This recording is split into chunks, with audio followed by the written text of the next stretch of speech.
Dobrodošli v mojem imenu. Moram reči, da mi je veliko čast pred takim forumom stati tukaj spredaj in poskušati nekaj povedati.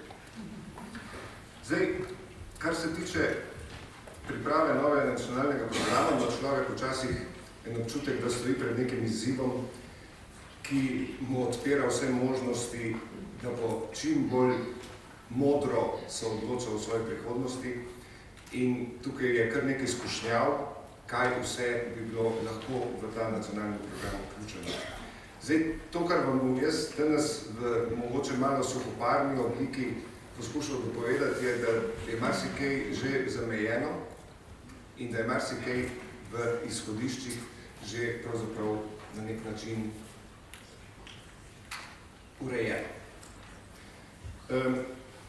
Seveda je prva stvar, ki se pri snovanju novega nacionalnega programa tiče, seveda pogled na stare nacionalne programe. To se pravi, nacionalni program, ki bo še celo leto veljal, celo prihodnje leto veljal. To se pravi, v nekaj grafih, v nekaj številkah in v nekaj besedilih vam bom poskušal pač posredovati dediščino tega starega programa. In sicer, kako smo pri uresničevanju zastavljenih ciljev in kazalnikov. Tukaj bojo mogoče zanimive nekatere na novo prikazane značilnosti te populacije pri merjeno z uresničevanju teh ciljev. Potem bomo prišli pri teh zaključkih in sicer pozitivnih in pa pomanjkljivostih, s tem, da se že zdaj omejim pri pozitivnih na to, da če bi vse tisto, kar je bilo res pozitivno in kar bo gotovo v pravem dokumentu, ki se bo imenoval izhodišča za pripravo novega nacionalnega programa, gotovo vse našteto, bi tukaj izgubili preveč časa, tako da bo mogoče več pomanjkljivosti, kot je bilo pozitivnega, s tem, da omejeno za pravkar povedanim. Potem je pa to, nekaj od tem je povedala že Katja, to se pravi, okolje, v katerem snujemo nov nacionalni program, ima svoje gabarite, že opredeljene in že določene, in to so nekateri, ki smo se jih sami postavili, nekateri so pa iz mednarodnega okolja. Tukaj se bom navezal na to, kar je Katja povedala. Potem so pa izzivi pri ciljih novega nacionalnega programa. Seveda, tukaj smo lahko malo bolj svobodni, predvsem pri tem, ko ga bomo šele snovali, predno ga bomo zakoličili v neke okvirje, ki se mu rečejo finance in zmožnosti in zmogljivosti. In potem to, kar je malo vezano tudi na to, kar je Katja povedala, se pravi, kakšno naj bi bilo upravljanje zadolžitvene odgovornosti pri tem, kje bomo našli vire in kako bomo se to uresničevanje spremljali, mogoče malo bolj sistematično, kot smo to počeli do sedaj. S tem, da glede na čas, ki je nekoliko omejen, bom nekatere reči šel mogoče malo hitrejše skozi, mogoče ne bom prišel do konca. Predvsem pa glede na to, da bo ta predstavitev objavljena tudi na spletu, bom tiste zadeve, ki so vezane na tekst, bom seveda zamenjal predno in boste vtegnili prebrati.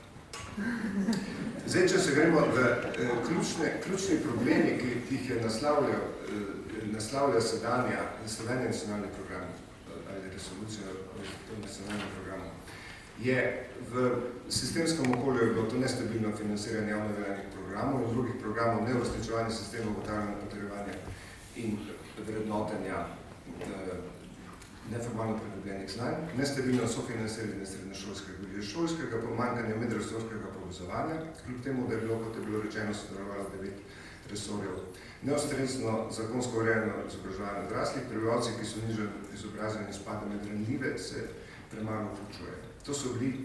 To so bili nekako izzivi, s katerimi se je soočal pri izhodiščih, pri snovanju sedanji nacionalni program, ki se izteka. Pri prednostnih nalogah, ki so potem bile umerjene tudi v kazalnike, je bilo povečanje deleža prebivalstva za dokončano 4-letno srednjo šolo, kar bo gotovo eden od ciljev, ki bo veljal tudi v naslednjem nacionalnem programu, se upam. Spodbujanje odraslih brez dokončane osnovne šole za vključitev, pridobivanje splošnih znanj dvig splošne izobraženosti, kar o tem smo že res dostikrat govorili, o temeljnih zmožnostih in o tem, kaj vse spada pod temeljne zmožnosti in med drugim tudi tisto vse, kar je vezano na trajnostni razvoj in na pravzaprav soočanje z izzivi, ki na globalnem nivoju, s katerimi se soočamo na globalnem nivoju, in vzpostavitev stabilnega sofinanciranja javne mreže, programov in dejavnosti. Zdaj, to so bile prednostne naloge, ki so bile opredeljene v sedaj iztekajočem se nacionalnem programu. Nekatere od teh, kot veste, smo v tem času potem uredili, predvsem s sprejetjem novega zakona o izobraževanju odraslih, ki je predvsem tisto, kar je bilo vezano na stabilno financiranje javne mreže, uredil, s tem, da ali ureja, bo uredil. Pri ciljnih skupinah, o čemer se bomo pogovarjali mogoče popoldan malo več, tukaj so zadeve tudi take, da bo verjetno treba prevrednotiti, kako smo imeli do sedaj postavljeno, brezposelne predvsem starejše od 50 let, zaposlene starejše od 45 let brez ustrezne izobrazbe, mlade osipnike predvsem in tiste, ki ne nadaljujejo šolanja, ostale ranljive skupine in druge skupine odraslih, ki nimajo enakovrednega dostopa do česarkoli, do virov neke socialne zaščite, česarkoli. Zdaj eno od teh glavnih ciljev, ki je opredeljen, je bila ta javna mreža, o čemer smo že govorili, in pri čemer ne bi se upoštevalo tudi nevladne organizacije, to spravi ta sodelovanje tako medsektorsko kot med socialnimi partnerji, kot tudi z nevladnim sektorom je gotovo nekaj, kar nas čaka tudi pri pripravi in snovanju novega nacionalnega programa. Tisto, kar je potem bilo urejeno ali se bo uredilo oziroma je zamišljeno v novem zakonu na izobraževanju odraslih, je seveda ta javna služba, ki bo skrbela za to, da bojo tisti, ki so tega potrebni, pa tudi vsi ostali, program za pridobitev osnovne šole, program za pridobitev temeljnih zmožnosti, splošno neformalno izobraževanje, informiranje, svetovanje in ugotavljanje potrjevanja. Tukaj je ta potrjevanje, o tem bo gotovo več govora jutri, co se pravi smiselnost potrjevanja oziroma domet tega potrjevanja kot oblike javne službe. Zdaj bo mogoče postalo nekatere reči malo bolj zanimive, predvsem zaradi tega, ker je več številk in več nekih slikic tudi. Torej, ta prvi kazalnik, o katerem je bilo danes že govora, o tem, ki je ta famozni kazalnik, ki je iz 16.2 prišel na 11.4 in je bil zamišljen kot da bo 19 v letu 2020, se meri tako, kot je bil merjen danes. Zdaj smo za nalaž dali v ta box to vprašanje in pravzaprav jaz sem zelo presenečen, kakšno smo dobili odgovor, ker po teh odgovorih je očitno, da je ta sicer zelo izbrana družba daleč nad povprečjem, ne samo Slovenije, ampak tudi Evrope. Ta drugi kazalnik, ki meri vključenost odraslih v vseživljenjsko učenje, je tisti, ki je vezan na anketo o izobraževanju odraslih vsake 3 do 5 let in tako naprej. In tukaj smo se zadali, da bo iz 36 v letu 11 na 45 v letu 20. Tretjega smo si postavili pa sami, to je pa tisti, ki ne bi bil vezan, ker vedno govorimo, da je to splošno neformalno izobraževanje, predvsem tisto, kar je vezano na javno oziroma na veljavne, na tiste programe, ki so vezani bodisi na uresničevanje zakonskih določil, bodisi na te famozne šole vožnje, da tisti pravzaprav pobere vse in da bi bilo treba ta kazalnik čistiti in ga umeriti samo na tisto, kar je res splošno neformalno izobraževanje, kar je vezano na bodisi usposabljanje, bodisi, lastno, bodisi pridobivanje temeljnih zmožnosti. In tega smo si tudi sami postavili, da bo iz nekih 5% zrastel na 8%, s tem, da tukaj je treba reči, da so te mere, kar bo tudi potem pri sami tabeli še enkrat povedano. Zdaj, pri tem prvem kazalniku, kot veste, je vse jasno. Smo samo še čisto malenkost nad evropskim povprečjem, s tem, da je pri vseh teh tabelah bo dodana Švedska kot tista država, s katero bi se radi videli. In tukaj videti, kako pravzaprav smo padali. S tem, da so pa zdaj malo bolj zanimive številke. Sicer kako je s to vključenostjo glede na izobrazbo. Tukaj bom omenil samo te dve tipični številke, oziroma najbolj glavni številki, to se pravi, to je razmerje med stopnjo vključenosti tistih, ki imajo osnovno šolo ali manj, in tistih, ki imajo terciarno izobrazbo. Vidimo, da je razmerje med tema dvema skupinama bilo leta 2010, takrat, ko smo imeli 16,4 skupno vključenost, to se pravi 8-krat več se izobražujejo bolj izobraženi kot manj izobraženi, medtem ko na Švedskem samo 2-krat več. In v letu 18, ko imamo 11,4, je pa 7-krat več, Švedi pa 1,8. Evropa ima pač 4. Potem je vključenost glede na starost. Glede na starost vidimo, da je ta mlajša skupina je celo daleč nad povprečjem Evrope, 29,6. Ta starejša skupina je pa lih toliko, da je nekaj nad povprečjem, seveda primerjavi s Švedsko in pa to.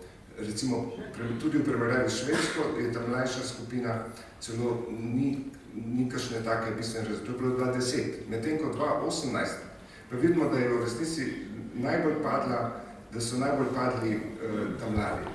Spravi, vključenost 25-34 v vse oblike organiziranega učenja ali izobraževanja je padlo iz 29,6 na 18,2 po starosti. Recimo, to je ena taka številka, ki se mi zdi precej važna. Potem je ta drugi kazalnik, se pravi o anketi o izobraževanju odraslih, kjer smo proti pričakovanjem leta 2016 po teh merjenjih prišli dejansko na 46%, kar je 1% več, kot smo si zadali celo do leta 2020. In je to dejansko zanimivo. No, tukaj sem potem pripravil eno slikco, kjer sem spet Švede dal zraven.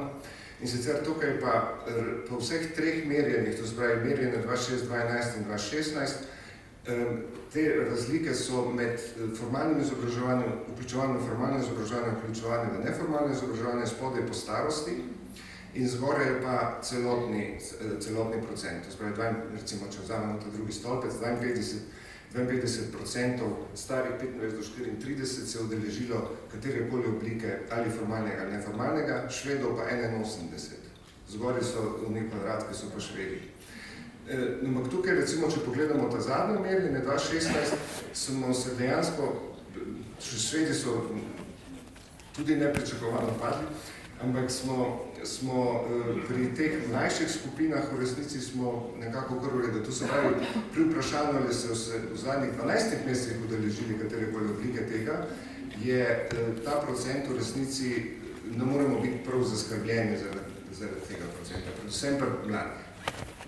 Ta tretji kazalnik, o katerem sem rekel, da je malo vprašljiv zaradi tega, ker ga ne moramo čisto dobro meriti, takrat smo nekaj poskus naredili, da bi se šteli tisto, kar je statistika namreč neizvrstno objavlja. Jaz ne vem, ali se da dobiti kakšne podatke iz statistike, če se posebej naroči ali kaj takega, jaz ne vem, v glavnem objavljeno ni nič o nadaljnjem izobraževanju, razen o podjetjih. In tukaj, če se sešteje te javno veljavne in nejavno veljavne, se pravi jezikovne, nejezikovne, splošne, se pravi izvzete so šole in izvzete so zakonsko predpisane izobraževanja in smo pač tam prišli na 12,9, kar nekako mogoče je še kar realno. Skratka, ta kazalnik, ki smo si ga zadali, smo nekako uresničili. Potem so pa stopno dosežene izobrazbe. Tukaj so nekatere zanimive reči. To se pravi, pri osnovni šoli smo si zadali, da bomo razpolovili za število prebivalcev 15+, ki nima osnovne šole. Pri srednji šoli, da bomo iz 57 prišli na 63% tistih, ki imajo dokončano najmanj 4-letno srednjo šolo, in pri terciarni, kjer jih mi niti ne merimo, ampak zaradi tega, ker je to vključeno v izobraževanje odraslih, smo prevzeli ta kazalnik, ki je sicer v Evropi eden med temi kazalniki 2020, Evropa 2020. To spravi, da bo med 30 in 34 letom število tistih, ki imajo terciarno izobrazbo, da bo 40%. Zdaj, če gremo celotno sliko videti, kaj se je v teh 9 letih zgodilo. 9 let je zaradi tega, ker je pač sešovna vrsta na statističnih tabelah je pač se začne 2011. Prej ni bilo nič. To se pravi, od 2012 do 2018, kako je izobrazbena sestava vseh prebivalcev 15 plus se spreminjala. Vidimo, ne, da je pač modro je 2011, rdeče je 2012, 2018, to se pravi, vidimo, da osnovno šole, nepopolno osnovno šole je manj, osnovno šole je manj delež in približno pri 4-letni srednji šoli približno enako, neverjetno je pa naraslo število prebivalcev s terciarno izobrazbo. Pri osnovni šoli je zanimivo to, ne, mi smo si zadali pač 15 plus, ne, ampak ker vemo, da je v resnici starejši od 65, jaz recimo, da ne bojo šli več v osnovno šolo, tudi če ne bi imeli, smo potem zamejili to na 15-64, kot so tudi siceršnji te podatke, tako da za 15-64 smo zdaj prišli na 1,36% prebivalcev. Je pa to treba reči, da to še vedno pomeni, da je to 18,000 ljudi med 15 in 64, ki nima osnovne šole. Vseeno je to nek podatek, ki ga je vredno vseeno upoštevati. Tukaj sem pa navedel en zanimiv graf, in sicer je po starosti, to se pravi število in deleži prebivalcev brez dokončane osnovne šole po starostnih razredih, in sicer med 11 in 18. Tukaj vidimo, ne, da je ta odločitev, da zamejimo to, da 64 še kar primerna, ne, ker vidimo, da je potem 65, 69, 70, 74, 75, da so to te procenti, te deleži ljudi, ki nimajo osnovne šole, daleč višji in največ prispevajo k tistemu deležu v celote. Ne. In tukaj se vidi, tale rdeča črta je 2018, modra črta je 2011, se pravi, da so te deleži pri teh normalnih skupinah, starostnih skupinah do 50 let približno enake ostali, medtem ko pri starejših so pa precej padli. In to je v resnici dobrodošlo, čeprav je pa zanimivo to, ne, da če pa pogledamo upisane, ki so prvič upisani v osnovno šolo za odrasle, v program osnovne šole za odrasle, po starosti starostno strukturo, ne, pa vidimo, da je daleč največji delež od 15 do 19, če povzamemo zraven še 20 do 24, vidimo, da je tega pravzaprav največ. Res pa je, da se v celoti gledano, da se vse skupaj znižuje ta upis, ne, vidimo, da leta 17-18, to je ta leva os, je bilo samo nekaj več kot 1000 upisanih v program osnovne šole za odrasle, uspešno ga je zaključilo pa 140. Ne. Tudi prej je ta uspešnost zaključka razmeroma skromna, milo rečeno. Pri 4-letni srednji šoli sem pa tudi potegnil ven po starostnih razredih. Ker če vzamemo, da je 4-letna srednja šola tisto, kar smo si včasih zadali za standard, ki ne bi omogočal prebivalcem, da se sami zavedajo svojih izobraževalnih in učenskih potreb in da si zato tudi poiščejo priložnost, kako jih pridobiti. To je ena lepa definicija, po moje. In je po starosti, ne, če vzamemo skupno število, 440 000 ljudi od 25 do 64, nima osnovne šole, nima 4-letne srednje šole. To je res velika številka. Če pa pogledamo po starostnih razredih, ne, se začne pravzaprav težave z večjim številom, pravzaprav tle nekako pri 45. letu že. 45 je že, 59 je že pod našim ciljem, potem naprej 55, 49 in tako naprej. Tako da je to tudi ena zadeva, ki se mi zdi, da bi se bilo treba lotiti v novem nacionalnem programu. S tem, da je tukaj sem tudi dal sestavo opisanih, starostno sestavo opisanih v programe srednje šole. Vsi te podatki so SURS-ovi, tako da če ima ministrstvo kakšne drugačne podatke, jaz pač ne vem, kako jih meri. To je SURS uradni podatek, včeraj.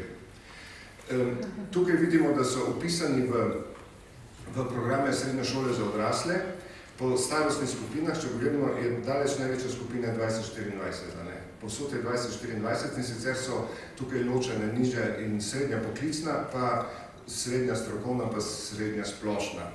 Ta višji deleži so srednja splošna. Vidimo, da v glavnem se vpisujejo 20-24 in če prej pogledamo prejšnjo tabelo, če se spomnimo, koliko je število tistih po starejših starostnih skupinah, vidimo, da je v resnici to dejansko en problem, ki bo v resnici vedno bolj pereč, mislim, pri pridobivanju temeljnih zmožnosti, pri prekvalifikacijah, pri adaptiranju na nova delovna mesta in tako naprej. Tako da to se mi zdi ena reč, ki se bo moral novi zakon, novi institucionalni program vsekakor spravi pri enostavno pridobivanje splošne temeljne izobrazbe. Bolj kot te ostale reči se mi zdi, da je to precej bistveno. No, pri terciarni izobrazbi seveda smo nenormalno izobraženi. Če pogledamo, da je 54,3% žensk v starosti 30 do 34 ima terciarno izobrazbo. 54%. To bi bilo treba zdaj primerjati za delovne mesta in zahtevnosti delovnih mest. Tam bi videli, da v resnici pol od teh zasede delovna mesta, ker bi bilo dovolj, da imajo srednjo šolo. To so ampak upam, da so bomo teh tudi lotevali. Potem je pa, mi kot veste, imamo neko aplikacijo, ki je naš kolega Franc je naredil za spremljanje vseh teh podpornih dejavnosti in nekaterih programov, ki so vezani na javne razpise. In je bilo v teh 7 letih, odkar je teče ta nacionalni program, ali koliko? 8, 14, 15, 16, 17, 18, 19. 6 smo spremljali pač te, kadar so bili razpisani, smo jih spremljali, če niso bili, seveda jih nismo spremljali.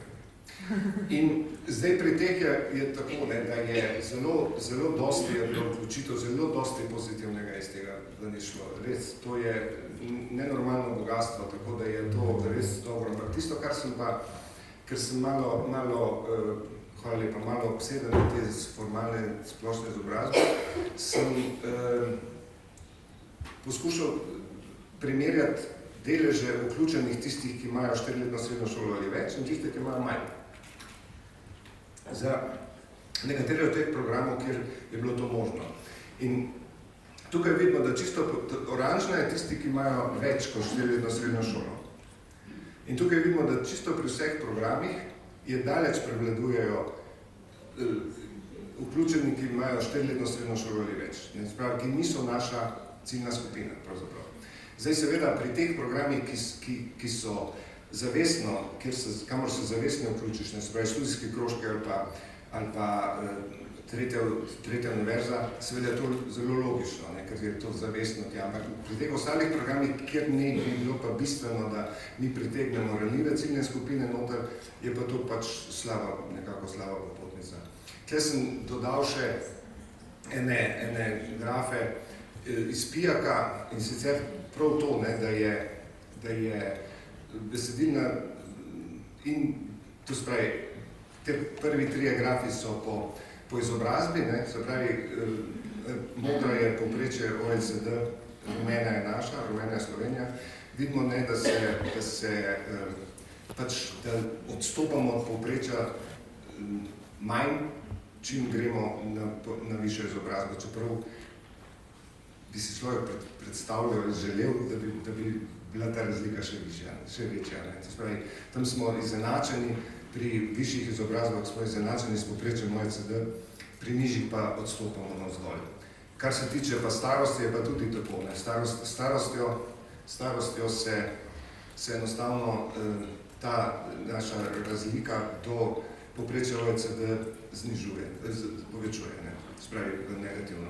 Na začetku, recimo celo pri računski pismenosti smo do 29. leta smo celo nad povprečjem, potem pa to pade, čeprav pač kakšnih drastičnih padcev tle ni. Zdaj samo eno tabelo, ki upam, da boste potem pogledali noter, ko bo objavljena na spletu. To se pravi, zdaj so samo bežno dotikam financiranja v teh letih. Podatki so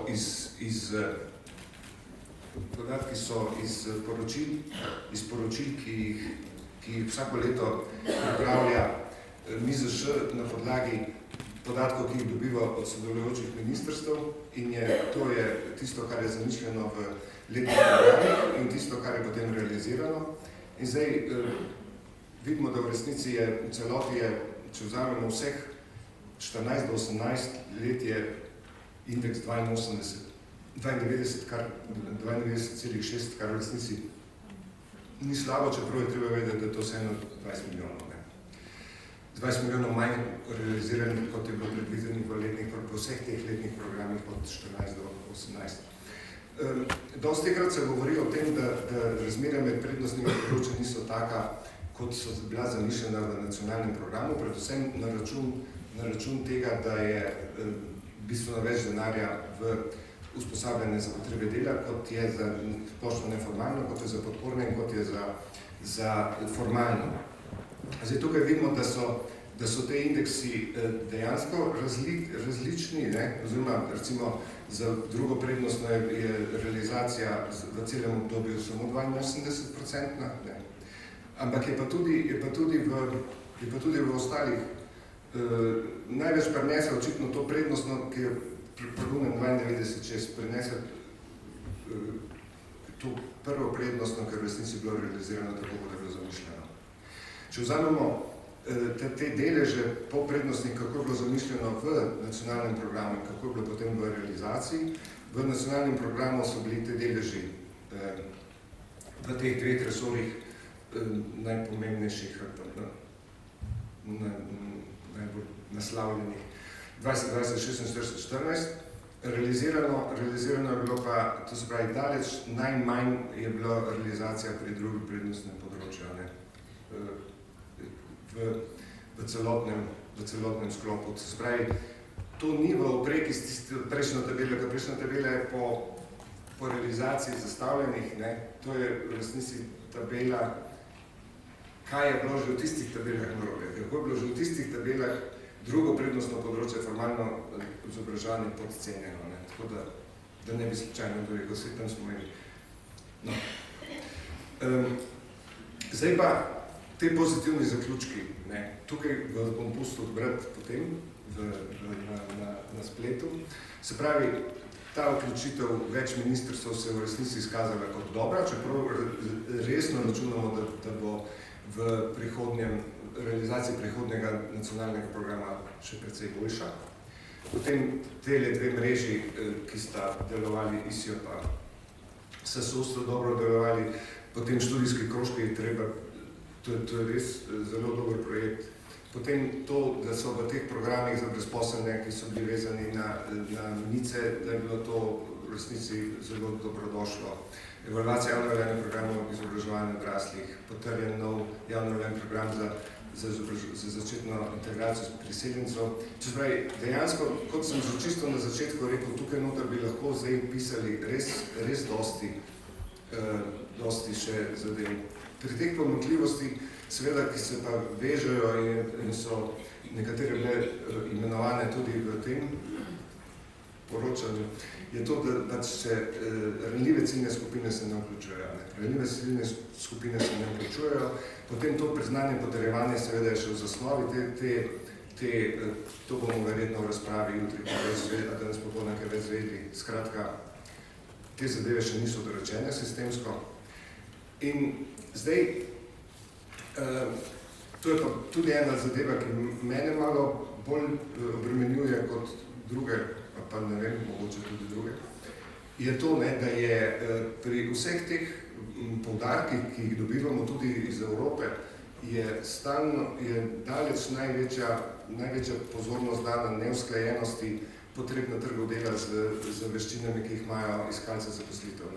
In da ta neusklajenost je v resnici ena taka reč, ki ne bi generirala potrebe po izobraževanju in po usposabljanju. Seveda to z našega stališča, saj upam, da z našega stališča je seveda malo omejen pogled, ker enostavno, če vzamemo človeka tako s potrebami človeškem, kulturnem in socialnem kapitalu bi bilo treba seveda vsaj enak poudarek dajati tudi splošnemu neformalnemu izobraževanju, ki ni vezano na potrebe trga dela in predvsem dvigovanju splošne izobrazbene ravni.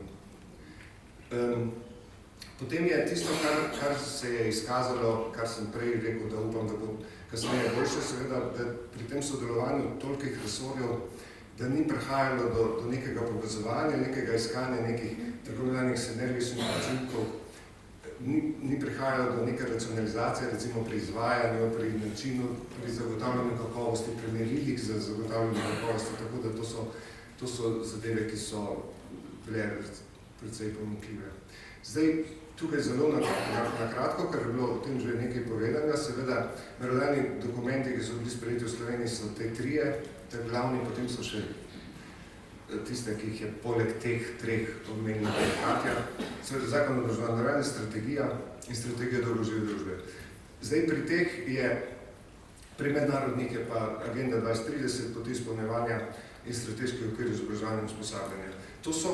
To so, mislim, te dokumente je treba upoštevati zaradi tega, ker nekatere reči določajo, nekatere reči opredeljujejo, nekatere reči zamejujejo, nekatere reči merijo ali poskušajo meriti, tako da to enostavno postavljajo kazalnike.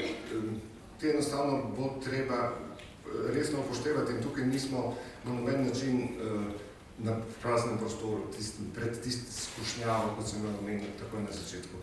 Poleg tega je še iz tega priporočila OECD, ki je bilo lani, je eno priporočilo, da ne bi novi nacionalni program bil vse obsežen, se pravi, da ne bi bilo vse ravni izobraževanja vključno s terciarno, se pravi, terciarni bi bil del izobraževanja odraslih našega in pa tudi programi, ki so izvajani z financiranje iz zasebnih sredstev. Mislim, do tega se vodstvo, mislim, ni zašel še ni opredelil točno, da je rekel ne, da bi temu rekel ne, še ni rekel. In zdaj pri tem upravljanju in pri tem, kdo o čem odloča, zakaj je bilo važno omeniti te, recimo, strategije razvoja Slovenije. V strategiji razvoja Slovenije je zamišljena ustanovitev, to je citirano iz same strategije. Bo vlada ustanovila svet za razvoj, v katerem bodo vključili predstavniki socialnih partnerjev, zasebnega sektorja in tako naprej. To se pravi, to bo svet za razvoj do nekaj. Potem je, poleg tega, obstaja stalna medresorska delovna skupina za razvojno načrtovanje, ki se ne da dobiti na noben način sestave. Mislim, na spletu se ne da dobiti sestave. Ampak oni imajo za uresničevanje Agende 2030, ki jo sestavljajo predstavnikov 10 ministrstv.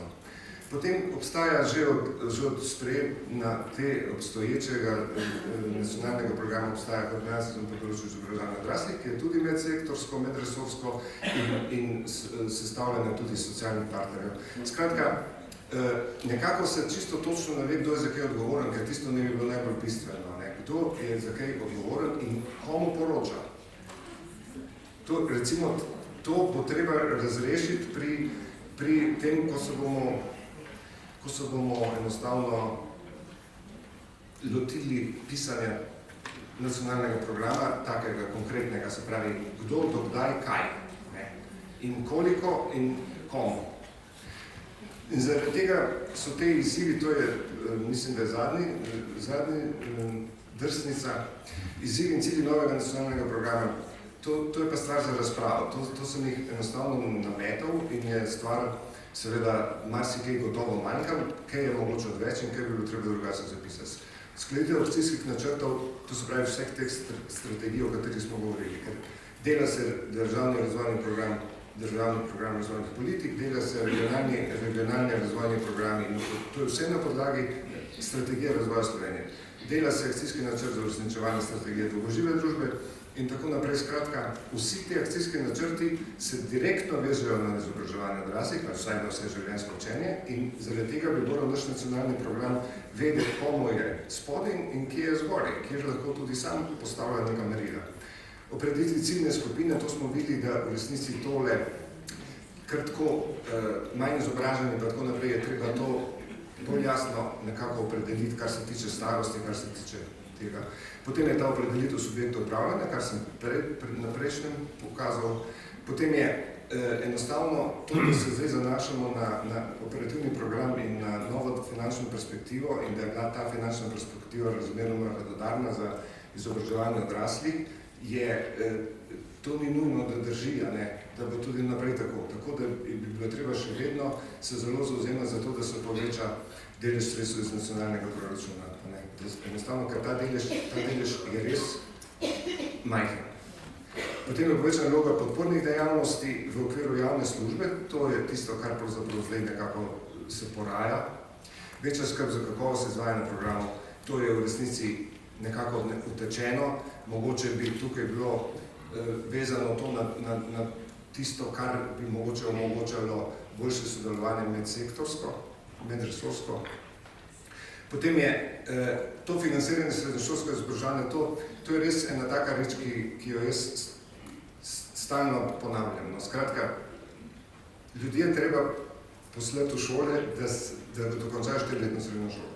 In pri tem je treba spodbuditi in pa mogoče opolnomočiti, kot se lepo reče, socialne partnerje, da enostavno delodajalcev dobijo to priložnost in da delodajalci v okviru tega tudi omogočajo mogoče nekaj plačanega študijskega dopusta temu namenjeno. Skratka, to je ena taka reč in da se vrednost te šolnine, da se plača naprej. To se pravi to, da